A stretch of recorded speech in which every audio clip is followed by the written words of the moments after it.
In a fallen world full of chaos and darkness, where money, honor, power, and pleasure rule as God over all, one man stands alone in Avad, making work worship again, and his name is Noah.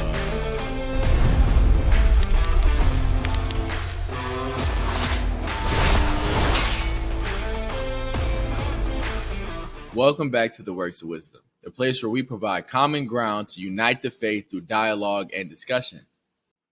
And today is a continuation of a series that I like to call Make Work Worship Again. And our main focus character is going to be Noah. Now, Noah's story begins in Genesis 6, and this is a story full of a lot of controversial things in the Bible. We've got the sons of God, which people think to mean angels, and the daughters of men, which are human women, and they're coming together and making this abomination of a race that people call the Nephilim. And it's just a really, really messed up time here. And God really, really doesn't like this time. And so we're going to see what God has to say about this time. But what we can see is that this world that the Bible is talking about in Genesis 6 is very dark and it's very without hope. So the Bible says here in Genesis 6, chapter 7, so the Lord said, I will wipe from the face of the earth the human race I have created, and with them the animals, the birds, and the creatures that move along the ground, for I regret that I have made them. Now, there's a whole theological problem with the God regretting and da da da da. That's not the focus of today's video. That's going to be in later videos that I put out with the different title, but not for this specific series. This specific series, we're going to focus on verse 8. But Noah found favor in the eyes of the Lord. That's going to be what we focus on for making work worship again today. So let's lock in on this moment right here. Noah, the hope in a hopeless world. Let's see how God interacts with the person who is the righteous among a world of unrighteousness, because we can translate that to how we should act today.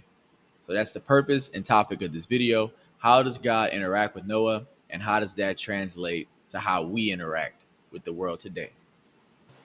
So the plan is to break down Noah's story into sections that we can take with us.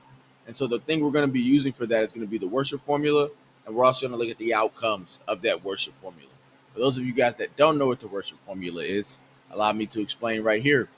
The worship formula is a condensed version of the Bible. It's a condensed version of what we can do to please God, and that's worship. There's a whole video on that. Please go back and watch it. But in simple terms, worship is faith times works. That's talked about in the New Testament. It's also alluded to a lot in the Old Testament. And so we're going to break it down. We're going to look at what Noah's faith looked like, what the works looked like, and what the outcome of that stuff was. So let's get to work.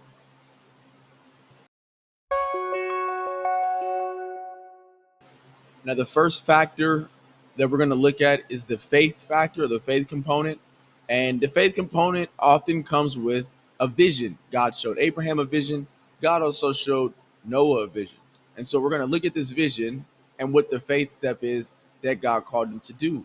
So in Genesis chapter 6, verse 9, all the way to chapter 7, verse 4, God is speaking to Noah.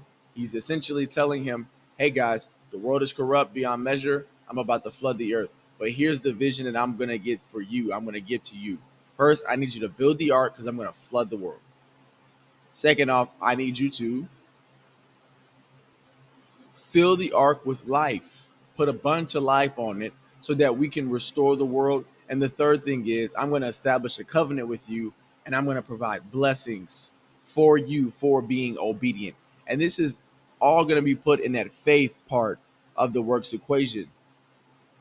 Now, the works component is twofold. The first thing that Noah actually did was he built the ark. God gave him very specific specifications as far as how long the ark should be, how wide, how tall, what the dimensions and the depth should be, and what he should put in the ark. When he said fill it with life, when he was telling him you should put in birds, you should put in animals, cattle, you should put in all types of livestock, and he told them how much, and God was very specific on the works, and Noah did all of those things. And that's just one part of the works. The second part of the works came when it was time to take off, when the world started to flood. This is where the real message comes from Noah. This is where we see ourselves. This is where Jesus saw himself. This is where Noah saw himself. And this is in the midst of the storm. And as we read about Noah being in the middle of the storm and it being flooding and it being no land, nothing, what we can see is that God's actually silent while the world is flooding, while the tumultuous time is happening. God is silent. And I think that we can look at the storms of our life and we can see that God is often silent. If we wonder why God is not speaking to us as he did when we first got the vision, we can see that that's just how God moves. He's silent in this time. So what happens? What do we do? What did Noah do when God was silent?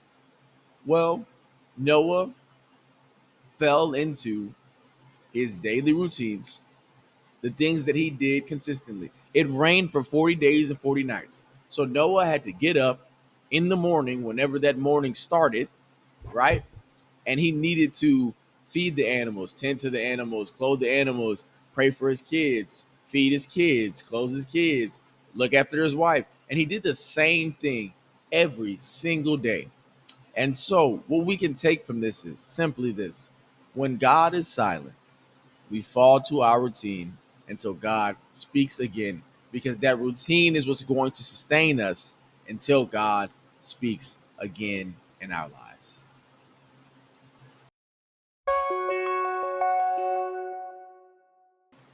And the final part of the whole thing, right? The outcome of the equation is worship for us.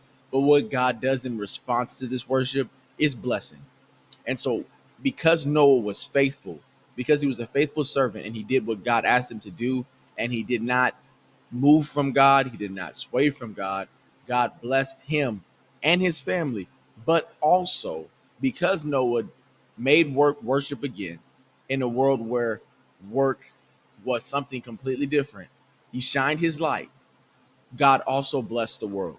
And here at the Works of Wisdom, we want to mimic this same process here. We're coming out with a line called Wisdom Wear. I'm going to display the clothing at the end of the video. But the idea here is the same thing as Noah did. It's the same thing as Jesus did. As Christians, shine their light and make work worship again in the workplace, at school, when we're even at home, wherever we go. When we make work worship again, the idea is that God's going to honor that and he's going to bless the world. So, if this video has helped you to become a better image of God, you've learned something new, or you're excited to be a part of the movement where we make work worship again, I need you to like, comment, subscribe, and share this video with somebody who you want to join with you in the process. Above all else, have a good one.